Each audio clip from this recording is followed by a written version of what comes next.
బుర్రి చైతన్య శ్రీనివాస్ రెడ్డి గారు, నల్గొండ పార్లమెంట్ సభ్యులు యువమిత్రులు కుందూరు రఘువీర్ రెడ్డి గారు,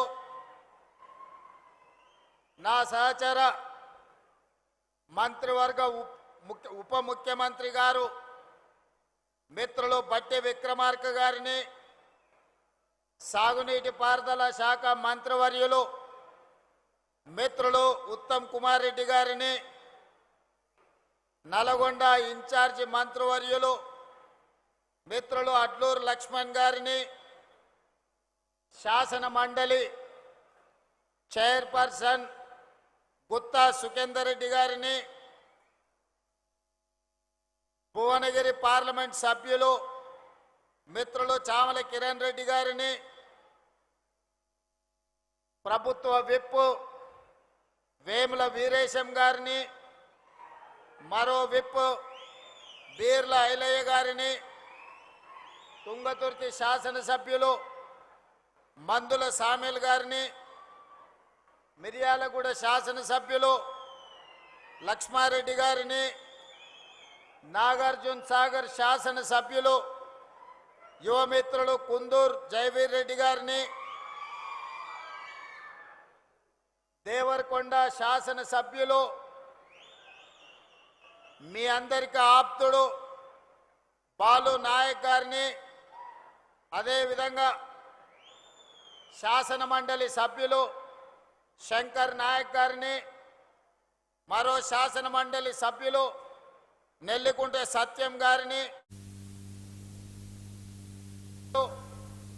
పెద్దలు కోటిరెడ్డి గారిని, అదేవిధంగా మా సోదరిమణి కోదాడ శాసనసభ్యురాలు ఉత్తమ్ పద్మావతి రెడ్డి గారిని, అదేవిధంగా కార్పొరేషన్ చైర్పర్సన్ గుత్తా అమిత్ రెడ్డి గారిని, మల్రెడ్డి రామరెడ్డి గారిని, వివిధ ప్రజాప్రతినిధులను, ప్రభుత్వ అధికారులను, వెంకన్న కుటుంబ సభ్యులైన మీరు వేలాది మంది ఇక్కడికి తరలి వచ్చి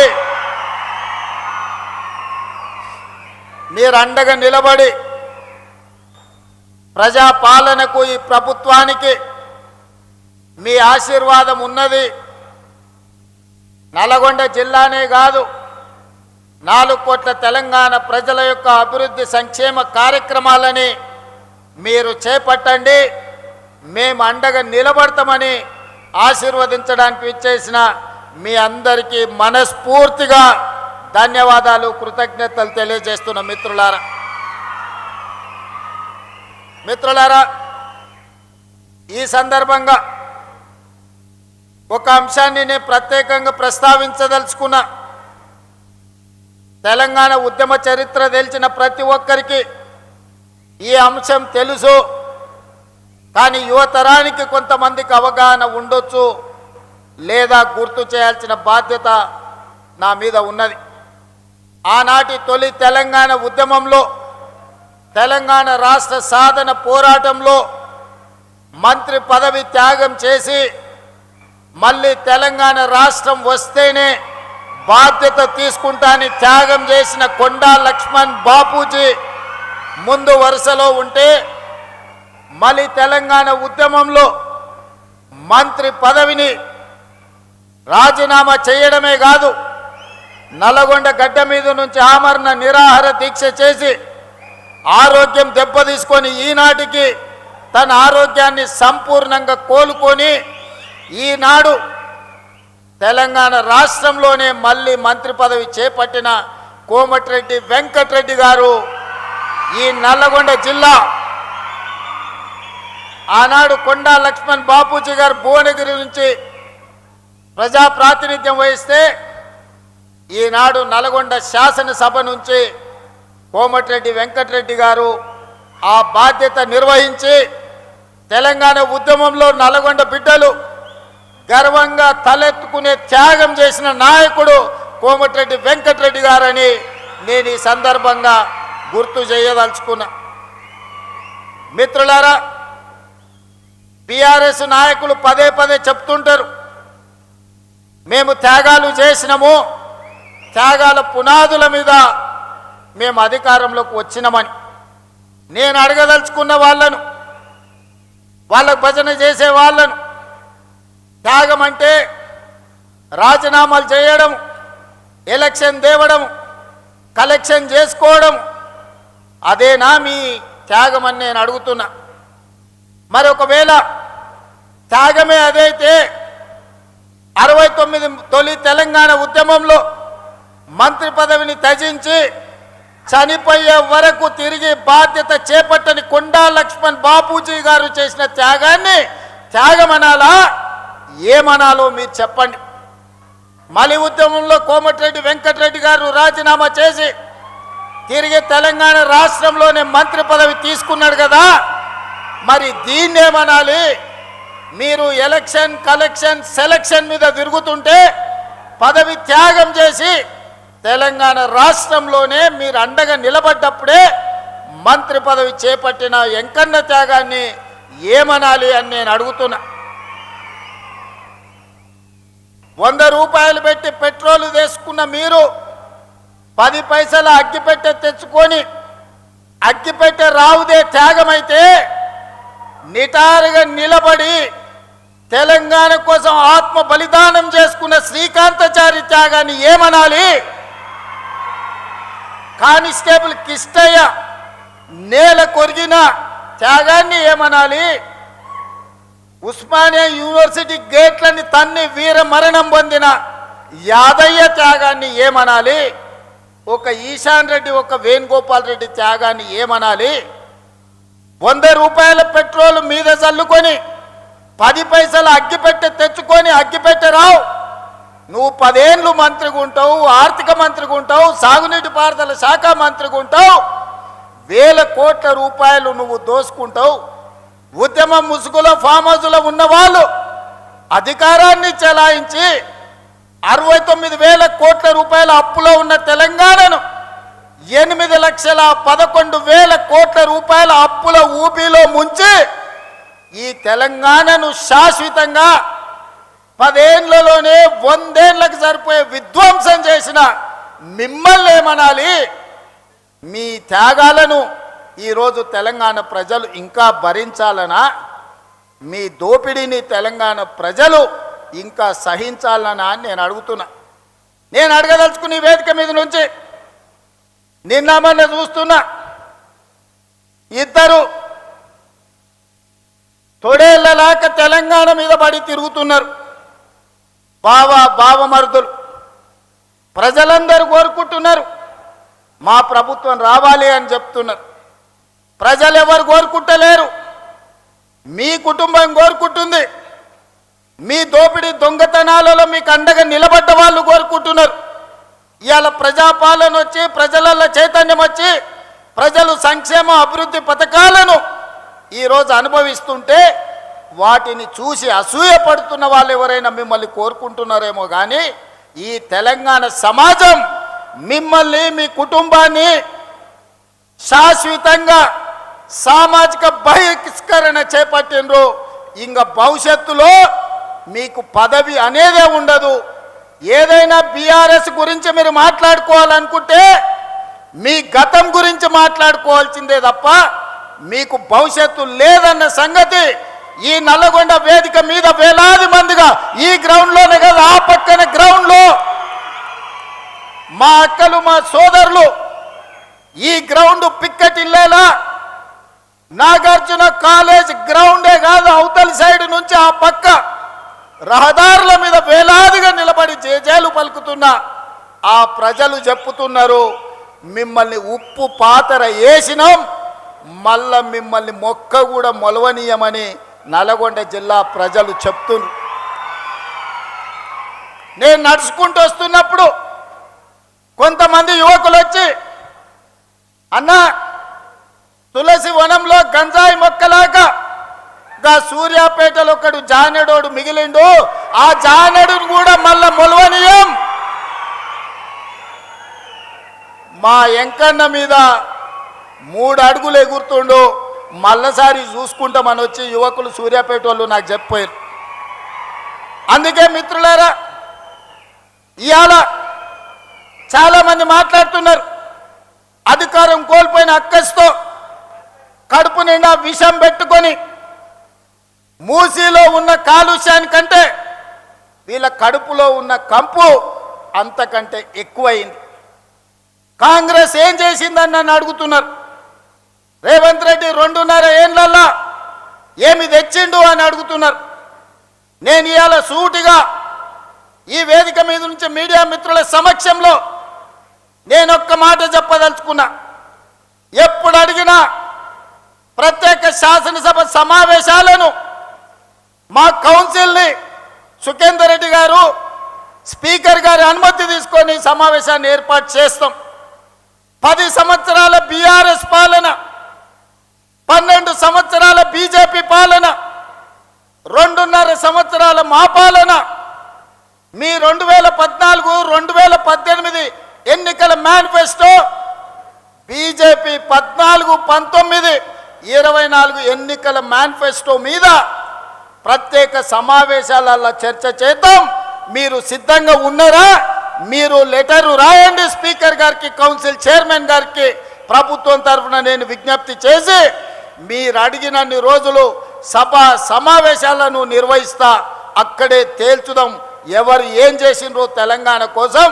తెలంగాణ రాష్ట్ర ఏర్పాటు నుంచి తెలంగాణ రాష్ట్ర కోసం చేసుకున్న ఆత్మ బలిదానాల వరకు ఏ విషయమైనా ప్రత్యేకంగా చర్చ చేద్దామని నేను ఈ సందర్భంగా సవాలు విసురుతున్నా. ఇవాళ 10 ఏళ్లలో మీరు, నేను మా అక్కలు మా ఆడబిడ్డలు ఈడు ఉన్నారు, పాలపిట్టలు ఎక్కువ ఉన్నారు. మా అక్కలందరూ ఈడ కళ్ళకు కనిపిస్తున్నారు మంచిగా. వస్తుంటే ఆడ కూడా వేలాది మంది మా ఆడబిడ్డలు పాలపిట్ట చీర కట్టుకొని వస్తే పండుగ పూట నేను పెట్టిన చీర సారెలాగా భావించి మా అక్కలందరూ మా సోదరుడు వస్తున్నాడు కలవాలే, చూడాలే, మా సోదరుడికి అండగా నిలబడాలి అని మా అక్కలు ఈడు వచ్చిండ్రు. ఇవాళ మా అక్కల సాక్షిగా నేను అడగదలుచుకున్నా.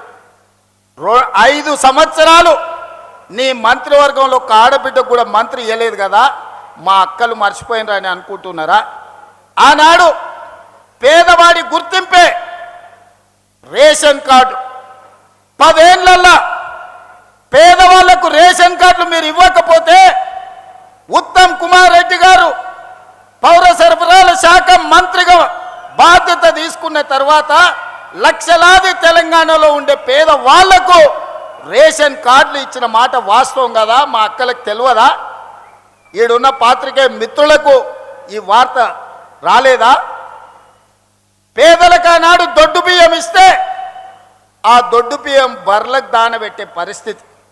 ఎప్పుడన్నా సంటి పిల్లలకు బుక్కెడు బువ్వ మా అక్కలు వండిపెట్టారు ఆ దొడ్డు బియ్యం అని నేను అడుగుతున్నా. అందుకే మేము ఆలోచన చేసి మా ఉప ముఖ్యమంత్రి గారితో మాట్లాడి ఆర్థికంగా కొంత భారమైన పేదవాడి కడుపు నింపితే వాళ్ళు సంతోషంతో ఇచ్చే ఆశీర్వాదం 1000 ఏళ్ళు మనకు అండగా నిలబడుతుంది, చరిత్రలో మనం నిలిచిపోతామని మాట్లాడి సంవత్సరానికి 16,000 కోట్ల రూపాయలతోని 3,28,00,000 పేదలకు 6 కిలోల చొప్పున ఇవాళ సన్న బియ్యం ఇస్తున్న మాట వాస్తవం కాదా?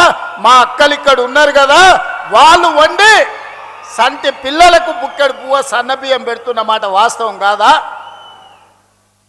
ఇవాళ ఫామ్ హౌస్లో వండుకున్న కేసీఆర్ ఏ సన్న బియ్యం తింటుండో, జన్వాడలో ఉన్న ఆయన కొడుకు ఏ సన్న బియ్యం తింటుండో, మా తండాలలో గూడాలలో ఉన్న మా దళితులు, మా ఆదివాసీలు, మా లంబాడి సోదరులు ఆ సన్న బియ్యంతో ఇవాళ బుక్కెడు బువ్వ తింటురు కదా. ఒకవేళ ఏదైనా వాళ్ళ తండ్రి కొడుకులకు అనుమానం ఉంటే మా శంకర్ నాయక్ ఈయనే ఉన్నట్టు చెప్తా, ఓ తండాల పోయి ఏదైనా గుడిసెల వాళ్ళ మా లంబాడి సోదరుల దగ్గర బువ్వ తిని వస్తే తెలుస్తుంది సన్న బియ్యం. ఇదేనా? రేషన్ కార్డే కాదు, సన్న బియ్యమే కాదు, పేదవాడి ఆత్మ గౌరవమే ఇందిరమ్మ ఇల్లు. ఈనాడు 4.5 లక్షల ఇందిరమ్మ ఇల్లు పేదవాళ్ళకిచ్చి ప్రతి నియోజకవర్గంలో 3,500 ఇల్లు వచ్చిన వాడికి 5 లక్షల రూపాయలు ఉచితంగా ఇస్తే ఈనాడు పేదలు ఇల్లు కట్టుకుంటుంటే మీ కళ్ళు గుట్టి ఈరోజు మీ కడుపంతా మసిమసి అవుతుంది. మీరు 1000 ఎకరాలలో గజ్వేల్లో ఫామ్ హౌస్ కట్టుకోవచ్చు, 100 ఎకరాలలో కొడుకు జన్వాడలో ఫామ్ హౌస్ కట్టుకోవచ్చు, అల్లుడు మోయినాబాద్లో 50 ఎకరాలలో ఫామ్ హౌస్ కట్టుకోవచ్చు. శంకర్పల్లిల బిడ్డ 25 ఎకరాలలో ఫామ్ హౌస్ కట్టుకోవచ్చు. మీరు మాత్రం ఎకరాల కొద్దీ 100 కోట్లు పెట్టి ఫామ్ హౌజులు కట్టుకోవచ్చు. ఈ పేదోడికి 5 లక్షల రూపాయలు ఇందిరమ్మ ఇల్లు ఇస్తే మీ కడుపు మంట ఏందని నేను అడుగుతున్నా. నిజంగానే మీరు ఆనాడు ధనిక రాష్ట్రం ఉన్నప్పుడు పేదోళ్ళకి ఇల్లు ఇచ్చుంటే సంవత్సరానికి 2 లక్షల ఇండ్లు కట్టినా 10 ఏళ్లలో 20 లక్షల పేదోళ్ళు ఇంటి వాళ్ళు అయ్యేటోళ్ళు, ఆత్మగౌరవంతో బతికేటోళ్ళు. ఒక్క రోజైనా పేదోడికి ఇల్లు ఇవ్వాలన్న సోయి మీకున్నదా? మీ భవంతులు, మీ బంగళాలు, మీ గడీలు, మీ ఫామ్ హౌజుల గురించే మీరు కలలు కన్నారు తప్ప పేదోడి కలల సాకారం ఇందిరమ్మ ఇల్లు ఇవ్వాలని ఎన్నడన్నా తండ్రి కొడుకు అల్లుడికి ఆలోచన వచ్చిందా?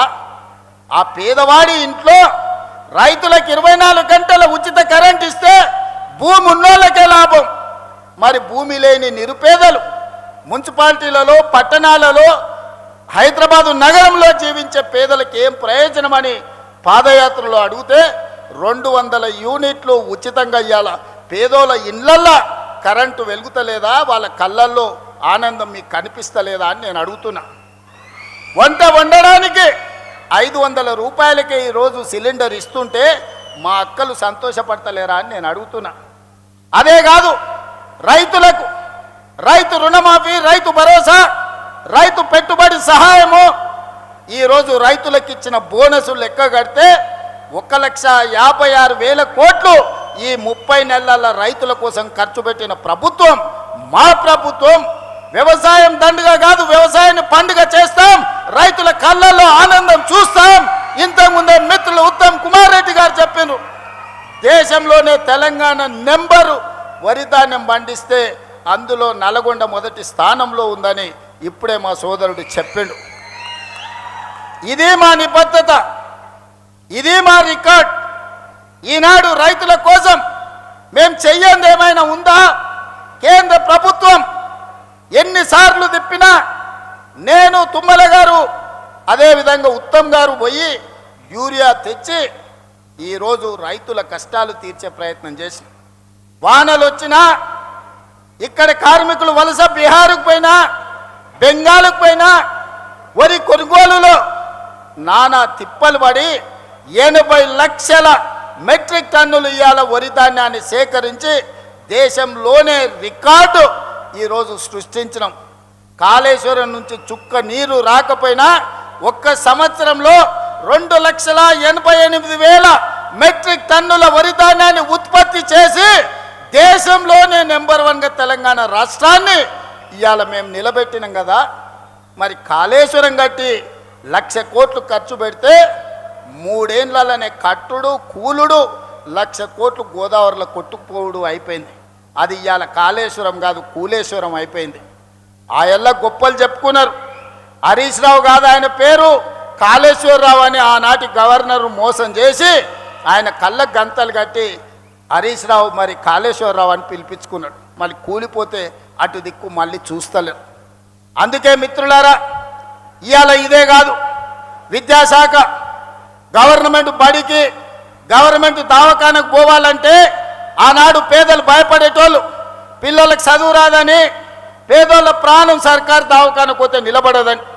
ఇవాళ అదే పాఠశాలల్లో నర్సరీ, ఎల్కేజీ, యూకేజీ నుంచి 12th క్లాస్ వరకు పాఠశాలల పునరుద్ధరణే కాదు, బ్రేక్ఫాస్ట్, లంచ్, ఈవినింగ్ స్నాక్స్ వరకు పేదవాడి కడుపు నింపాలి, వాళ్ళ కళ్ళల్లో ఆనందం చూడాలి, వాళ్ళు చదువుకొని అంబేద్కర్లా ఈ రాష్ట్రాన్ని, దేశాన్ని ఏలాలి. తెలంగాణ గురుకులాల నుంచి 100లాది మంది అంబేద్కర్లను సృష్టించాలి అని ఈనాడు ముక్కబోని ధైర్యంతో మా ప్రభుత్వం చేస్తున్న ప్రయత్నం వాళ్ళకి కనిపిస్తలేదా? వాళ్ళంటే దొరలు, గడీలు ఉన్నాయి, వాళ్ళ దగ్గర దోసుకున్న 1000 కోట్లు ఉన్నాయి. వాళ్ళ పిల్లలు అమెరికాకో లండన్కో పోయి చదువుకుంటారు. మరి పేదోడు లంబాడి తాండాలలో ఉన్న మా లంబాడి సోదరులు కానీ, దళితులు కానీ, గిరిజనులు కానీ, ఆదివాసీలు కానీ, ఉన్నత వర్గాలలో ఉన్న పేదోళ్ళ పిల్లలు ఏడికి పోయి చదువుకోవాలి. అందుకే ఈనాడు ఆరుట్ల మీరు చూసిండ్రు, ఆరుట్ల స్కూల్ ప్రారంభోత్సవానికి నేను పోయే వరకు నాకు కూడా అంత నమ్మకం లేకుండే. అక్కడ చూసిన తర్వాత సంపూర్ణమైన విశ్వాసం వచ్చింది. మా ప్రభుత్వ ఉపాధ్యాయులు నా తలెత్తుకునే విధంగా ఈరోజు గర్వంతో మనం దేశం ముందు నిలబడే విధంగా మా ప్రభుత్వ ఉపాధ్యాయులు పనిచేస్తున్నారు. అందుకే ఈనాడు విద్య విషయంలో కావచ్చు, వైద్య విషయంలో కావచ్చు, సంక్షేమ విషయంలో కావచ్చు, అభివృద్ధి విషయంలో కావచ్చు, 40 ఏళ్ల నుంచి రావణ కాష్టంలా వెలుగుతున్న ఎస్సీ ఉపకులాల వర్గీకరణను శాశ్వతంగా పరిష్కరించింది మేము కాదా? 100 ఏళ్ల నుంచి కులగణ జనగణనలో కులగణన చెయ్యాలి, గొర్రెలకు బర్రెలకు లెక్క ఉంది కానీ మా బలహీన వర్గాల లెక్క లేదని మా కైలాష్ నేత లాంటి సోదరులు అడుగుతుంటే ఈరోజు జనగణనలో కులగణన చేసి దేశానికే ఆదర్శంగా నిలబడ్డాం కదా. కేంద్ర ప్రభుత్వం మీద కూడా ఇవాళ ఒత్తిడి తీసుకొచ్చినాం కదా. ఇవన్నీ మేము సాధించిన విజయాలు కాదా? 2.5 సంవత్సరాలలో 30 నెలల్లో 70,000 ప్రభుత్వ ఉద్యోగాలు ఇచ్చిన ఏ ప్రభుత్వం ఉన్నా ఈ దేశంలో నేను సూటిగా సవాలు విసురుతున్నా. శాఖల వారీగా లెక్కలు చెప్తా, అసెంబ్లీకి రాండి. 30 నెలల్లో 70,000 ప్రభుత్వ ఉద్యోగాలు ఇచ్చి నిరుద్యోగుల ఆత్మగౌరవాన్ని నిలబెట్టిన ప్రభుత్వం మాది కాదా? ఇవాళ అందుకోసం ఈ ప్రభుత్వం పోవాలనా? ప్రజాపాలన పోవాలనంట, పాపాల భైరవుడు రావాలనంట. ప్రజాపాలన ఎందుకు పోవాలి? రేషన్ కార్డులు ఇచ్చినందుకు పోవాలనా? సన్నబియ్యం ఇచ్చినందుకు పోవాలనా? ఇందిరమ్మ ఇల్లు ఇచ్చినందుకు పోవాలనా? ఉచిత కరెంట్ ఇచ్చినందుకు పోవాలనా? లేకపోతే మీ ఫీజు రియంబర్స్మెంట్ చేసినందుకు పోవాలనా? 21,000 కోట్ల రూపాయల రైతు రుణమాఫీ చేసినందుకు పోవాలనా? ఎకరాకు 6,000 లెక్కన 27,000 కోట్లు ఇప్పటికీ రైతు భరోసాలు ఇచ్చినందుకు ప్రజాపాలన పోవాలనా? నర్సరీ నుంచి 12వ తరగతి వరకు నాస్టతో పాటు లంచ్ పెట్టి పిల్లల చదువులను బాగు చేసినందుకు పోవాలనా? స్కిల్ యూనివర్సిటీ తెచ్చినందుకు పోవాలనా? ఏటీసీలు అడ్వాన్స్ టెక్నాలజీ సెంటర్లు తెచ్చినందుకు ప్రజాపాలన పోవాలనా? పాలిటెక్నిక్లను పునరుద్ధరించినందుకు ప్రజాపాలన పోవాలనా? దేనికోసం ప్రజాపాలన పోవాలని నేను అడుగుతున్నా. నువ్వు వదిలేసిన ఎస్ఎల్బిసి ఈ నల్గొండ జిల్లా ఫ్లోరైడ్ బాధితులు కాళ్ళొంకర, చేతులొంకర, నడువంకర దశాబ్దాల కొద్దీ ఫ్లోరైడ్ పీడిస్తుంటే ఆనాడు కోమటిరెడ్డి వెంకన్న జానారెడ్డి గారు ఎస్ఎల్బిసి రాజశేఖర రెడ్డి గారిని ఒప్పించి పనులు ప్రారంభిస్తే 34 కిలోమీటర్లు పూర్తి చేసి 10 కిలోమీటర్లు నీకు అప్పచెప్తే 10 ఏళ్ళు పడావు పెట్టిన దుర్మార్గుడా. నువ్వు పడావు పెట్టిన ఎస్ఎల్బిసిని మేము పూర్తి చేసి 3,60,000 ఎకరాలు నల్లగొండకు తాగునీరు సాగునీరు ఇస్తున్నందుకు ఈరోజు మేము పోవాలేనా? దేనికి పోవాలి? మూసి కాలుష్యం. మా అక్కలీడుండ్రు, మా ఐలే ఆడున్నాడు, మా కుంభమణిలు ఈయనే ఉన్నాడు. నా జన్మదినం అంటే హైదరాబాద్లో ఉండకుండా భువనగిరికి వచ్చి పాదయాత్ర చేసిన లక్ష్మీ నరసింహస్వామిని దర్శనం చేసుకొని భువనగిరి మూసి ఎంబడి చేసిన. ఆ మురికి గురించి ఇంకా నేను చెప్పుడు కంటే మా అక్కలు చెప్పారు. ఒక అక్క వచ్చి నాతో మాట్లాడింది, అయ్యా నిన్న మొన్ననే నా దగ్గరకు వచ్చి పలకరించి మాట్లాడితే ఎంతమంది పిల్లలు అడిగిన, 2 పిల్లలు, పెద్దోడు ఉన్నాడా, కొడుకు చిన్నామె బిడ్డ అని. ఏం చేస్తున్నారంటే నిన్న మొన్ననే కొడుకు పెళ్లి చేసిన వాడిని పట్నం తోలినా అన్నది. ఎందుకక్క పట్నం ఎందుకు తోలినామంటే, అయ్యా పెళ్ళైన పిల్లలు ఈడు ఉంటే ఈడ ఉండే నీళ్లు తాగినా ఈడ వండిన పంటలు తింటే వాళ్ళ కడుపులో పుట్టబోయే బిడ్డ కన్నొంకర్ను కాలొంకర్ను పోతుంది. ఈ మూసి కాలుష్యము మా పట్ల కర్కశంగా రాక్షసంగా ఉన్నది. వాసన చూస్తున్నావు కదయ్యా, నాకు ఇష్టం లేకపోయినా నా కొడుకుని పట్నంలో కూలినాలు చేసుకోమని పంపించిన అని చెప్పింది. అంటే ఇవాళ మూసి కాలుష్యంతో అటు ఇబ్రాహీంపట్నం కావచ్చు, భువనగిరి కావచ్చు, కొత్త మునుగోడు కావచ్చు, నల్గొండ ఆ దారి మొత్తము ఇవాళ మీ పరిస్థితులు ఎంత దారుణంగా ఉన్నాయో. మరి మూసి ప్రక్షాళన చేస్తున్నందుకు ఇవాళ దిగిపోవాలనా? దేనికోసం దిగిపోవాలని నేను అడుగుతున్నా. పాపాల భైరవుడు రావాలనంట. పాపాల భైరవుడు వస్తే ఏం చేస్తాడయ్యా? మా రాజకీయ నాయకుల ఫోన్లు విన్నాడంటే సరే మా మీద ఏదో కోపం ఉంది అనుకోవచ్చు. అధికారుల ఫోన్లు విన్నాడంటే అధికారులు ఏం చేస్తున్నారో కనుక్కోనికి విన్నాడు అనుకోవచ్చు. రాజకీయ నాయకులు పోయిరి, అధికారులు పోయిరి, ప్రజలు పోయిరి, చివరికి భార్యాభర్తలు మాట్లాడుకుంటుంటే కూడా ఏం మాట్లాడుకుంటున్నారో ఫోన్లలో వినేటోని ఏమనాలయ్యా? చేత్తో కొట్టాలన్నా రబ్బర్ చెప్పుతో కొట్టాలన్నా మీరు ఒకసారి ఆలోచన చేయండి. ఆలు మొగుళ్ళు మాట్లాడుకునే మాటలు కూడా ఫోన్లలో ఫామ్ హౌస్లో పెట్టుకొని మిషన్లు పెట్టుకొని వాళ్ళ మాటలు వినేటోడు ఆ పాపాల భైరవుడు మళ్ళీ రావాలనా?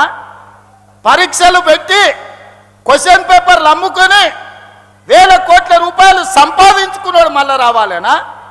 కాళేశ్వరం పేరు మీద 1,00,000 కోట్లు గోదావరిలో కలిపిన దుర్మార్గుడు ఆ పాపాల బైరోడు మళ్ళీ తిరిగి రావాలేనా? పేదోళ్లకు రేషన్ కార్డులు అడిగితే పోలీస్ స్టేషన్లో పెట్టించి కొట్టించినోడు మళ్ళీ రావాలనా? 10 ఏళ్ళు మా కాంగ్రెస్ పార్టీ కార్యకర్తలను రాసి రంపాన పెట్టి అక్రమ కేసులు పెట్టి ఆస్తులు కొల్లగొట్టి కొంతమంది ప్రాణాలను హరించినందుకు మళ్ళీ పాపాల బైరోడు రావాలనా? దేనికోసం రావాలి ఆలోచన చేయండి మిత్రులారా. ఇవాళ మీరు అడిగిందల్లా చేసినాం, శాయశక్తుల ప్రయత్నం చేసినాం. ఒకవేళ చెయ్యకపోయినా మీ మీద ఎవరి మీద నన్న వాళ్ళ మీద అవతలోళ్ళ మీద ఇవతలోళ్ళ మీద ఏమన్నా అక్రమ కేసులు పెట్టుడు కానీ లేకపోతే వాళ్ళని ఏమన్నా ఇబ్బంది పెట్టుడు కానీ జరిగిందా? మరి పాపాల బైరోడు ఎందుకు రావాలని నేను అడుగుతున్నా. అందుకే మిత్రులారా ఇవాళ ఒక్కటే ఆలోచన చేయండి. మీరు కూడా గ్రామాలల్లో 10 ఏళ్ళ బీఆర్ఎస్ పాలన, 12 ఏళ్ళ మోడీ పాలన, 10 ఏళ్ళ ఇందిరమ్మ పాలన మీద రచ్చబండలలో చర్చ పెట్టండి. తాటి చెట్టు కాడ కళ్ళు తాగేటప్పుడు చర్చ పెట్టండి, బార్ షాప్ కాడ పెట్టండి, బీర్ షాప్ కాడ పెట్టండి, పెళ్లి కాడ పెట్టండి, సావు కాడ పెట్టండి, సర్పంచుల సంఘం కాడ పెట్టండి, లేకపోతే అసెంబ్లీలో పెట్టండి. చర్చ చేద్దాం. మనం చేసిన పనులు చెప్పుకోకపోవడం వల్ల ఈరోజు ఆ దుర్మార్గులు బామార్దులు బిల్లా రంగాలు ఊరూరు తిరిగి అబద్ధాలు చెప్తున్నారు. వాళ్ళకి దేవుడు శాపం పెట్టిండు, నిజం మాట్లాడితే మీ తల 1000 ముక్కలై సస్తారని. ఒక్క మాట కూడా నిజం మాట్లాడు. మొత్తం కుటుంబం అంటారా నాయన. ఫామ్ హౌస్లో వండుకున్న శుక్రాచార్యుడు కావచ్చు, ఊరి మీద తిరిగే మారీచుడు కావచ్చు, లేకపోతే సుబావుడు కావచ్చు, ఎవడన్నా నిజం మాట్లాడతారా? మా లక్ష్మణ్ 687 కోట్ల రూపాయలు టెండర్లు పిలిస్తే 3,000 కోట్ల అవినీతి జరిగిందంట. మూతి మీద పెట్టి కొడతా రా సవాల్ చేస్తున్నాను మా లక్ష్మణ్ అన్నాడు. ఇక మళ్ళా రాలే. సింగరేణిలో టెండరే కాలేదు, తారీఖే రాలేదు, మొత్తం సింగరేణి కొల్లగొట్టిరని నోరు తెరిచిన అబద్ధం. నోరు తెరిస్తే అబద్ధాలు చెప్పి 100 అబద్ధాలు ఒకటే అబద్ధాన్ని 100 సార్లు చెప్తే నమ్మకపోతారా అని అనుకుంటారు. కానీ మీ జాతకం మీ మొత్తం నరాన తెలంగాణ ప్రజలకు తెలుసు. ఉద్యమం సమయంలో పిల్లల ప్రాణాలను ఎట్లా పొట్టన పెట్టుకున్నారో, అధికారంలోకి వచ్చిన తర్వాత ఎట్లా తెలంగాణ రాష్ట్రాన్ని కొల్లగొట్టినరో, ఎట్లా అక్రమ కేసులు పెట్టినరో తెలంగాణ సమాజానికి అంతా తెలుసు. మీరు ఎన్ని అబద్ధాలు చెప్పినా, మీరు ఎన్ని నాటకాలు వేసినా మిమ్మల్ని తెలంగాణ సమాజం నమ్మదు, క్షమించదు. అందుకే మిత్రులారా ఇవాళ మా ఎంకన్న చాలా విషయాలు ప్రస్తావించు. నల్లగొండను ప్రత్యేకంగా చూడమన్నాడు. తప్పకుండా అదేవిధంగా మా పార్లమెంట్ సభ్యుడు నాకు అత్యంత సన్నిహితుడు రఘువీర్ గారు కూడా కొన్ని అంశాలను ప్రస్తావించడం జరిగింది. వాటన్నిటిని తప్పకుండా మా అధికారులకు ఆదేశాలు ఇచ్చి ఆ పనులను ఏ విధంగా ముందుకు తీసుకెళ్లాలనో 100% ప్రయత్నం చేస్తాం. కానీ చివరిగా మీకు ఒక్క మాట ఇవ్వదలుచుకున్నా. మళ్ళొచ్చే ఎన్నికల లోపల ఎస్ఎల్బిని పూర్తి చేసి కృష్ణానది జలాలను నల్లగొండ నేల మీద పారిస్తా, మీ పంటలు పండించే విధంగా 100% ఎస్ఎల్బిసిని పూర్తి చేయడమే కాదు, డిండి ప్రాజెక్టును పూర్తి చేయడానికి సంపూర్ణంగా నేను సహకారం అందిస్తా. నా జీవిత లక్ష్యం ఒక్కటే, మూసీ నది ప్రక్షాళన. మోడీ సబర్మతి కాదు, ఢిల్లీ యమునా కాదు, యోగి గంగా నది కాదు. ఈ దేశానికి ఎవడు వచ్చినా మూసీ నది ప్రక్షాళన చూడడానికి రావాలి. దేశానికి తలమానికంగా మూసీ నది ప్రక్షాళన చేస్తా. మా చామల కిరణ్ రెడ్డి ఏదైతే కోరుకుంటుండో ఆయన పార్లమెంట్లో, ఈ మూసీ కంపు నుంచి, కాలుష్యం నుంచి నల్లగొండ బిడ్డలకు విముక్తి కలిగించే బాధ్యత నాది. ఒట్టేసి చెప్తున్నా, మూసీ పూర్తి చేస్తా. ఎవడు వచ్చినా, ఎవడు అడ్డం పడ్డా, ఎవడు ఆత్మహత్య చేసుకున్నా మూసీలేసి తొక్కుతా, మూసీ నది ప్రక్షాళన చేస్తా. ఎవడెవడైతే మాట్లాడుతుండో రాసుకోండి. 94 నుంచి 2004 2 సార్లు టీడీపీ, 2004 నుంచి 2014 2014 2 సార్లు కాంగ్రెస్, 2014 నుంచి 2024 వరకు 2 సార్లు బీఆర్ఎస్. ఇవాళ నేను చెప్తున్న ఈ వేదిక మీద నుంచి నల్గొండ బిడ్డల ఆశీర్వాదంతో, మీ ఉత్సాహంతో 2024 నుంచి 2034 వరకు 3 రంగుల జెండా ఎగురుతుంది. తెలంగాణ ప్రజల ఆకాంక్షలు తీరుస్తుంది. ప్రజా పాలన ప్రజల ఉనికిని మనుగడను కాపాడుతుంది. ఇదే నా మాట. మీరండగా నిలబడండి సోదరులారా. 10 ఏళ్ళు వెనక్కి తిరగకుండా తెలంగాణ రాష్ట్రాన్ని దేశంలోనే నంబర్ 1గా తీర్చిదిద్దుతా. మీరందరూ అండగా ఉంటారా? మీరందరూ అండగా ఉంటారా? మీరందరూ అండగా ఉంటారా? మీరందరూ అండగా ఉంటారా? ఆ పక్క గ్రౌండ్లో ఉన్న మా అక్కల్ని కూడా అడుగుతున్నా, అండగా ఉంటామన్న వాళ్ళందరూ సై పైకెత్తి పిడికెళ్ళి బిగించండి. జై కాంగ్రెస్, జై జై కాంగ్రెస్.